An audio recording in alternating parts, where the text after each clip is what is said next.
The sun in Splendour, the Battle of Mortimer's Cross. In the cold, biting winter of 1461, the English countryside was frozen white. Young Edward, the Earl of March, stood upon the hills of Herefordshire. At only 18 years old, he carried the weight of the House of York upon his shoulders. His father had fallen in battle, and now Edward had to lead his men against the powerful Lancastrian army that marched from Wales to stop him. As the dawn broke on the 2nd of February, a strange and terrifying sight appeared in the sky. The soldiers gasped and fell to their knees.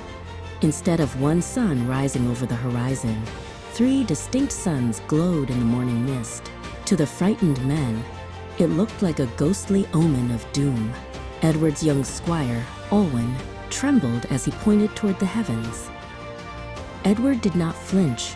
He knew that a leader must turn fear into courage.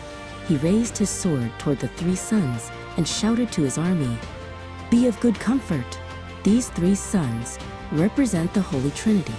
They are a sign that God is with us today." His voice rang out across the icy fields, and the panic of his men turned into a roar of defiance.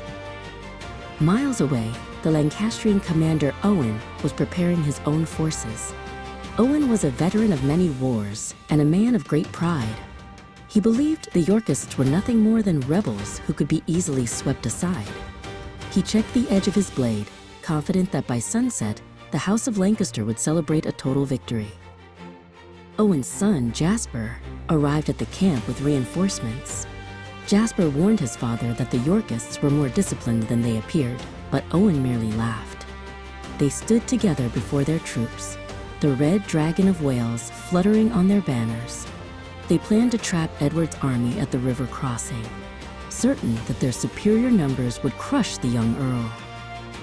The battle began with a thunderous clash of steel. Edward led the charge himself, riding his great warhorse into the thick of the fight. The air was filled with the sound of snapping wood and the cries of men.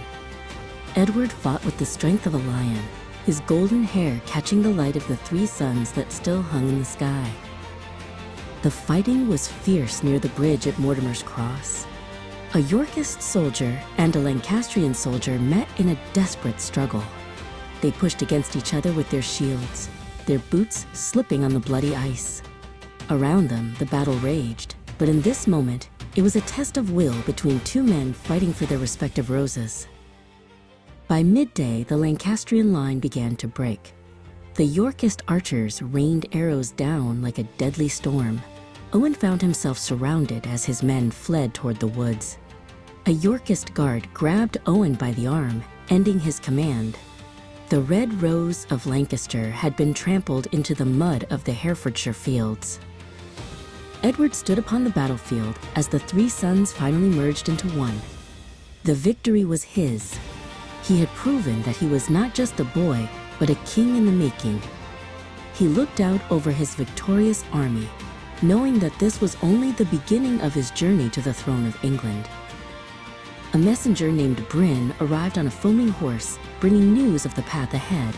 The road to London was open. Edward thanked the messenger and looked up at the sky one last time.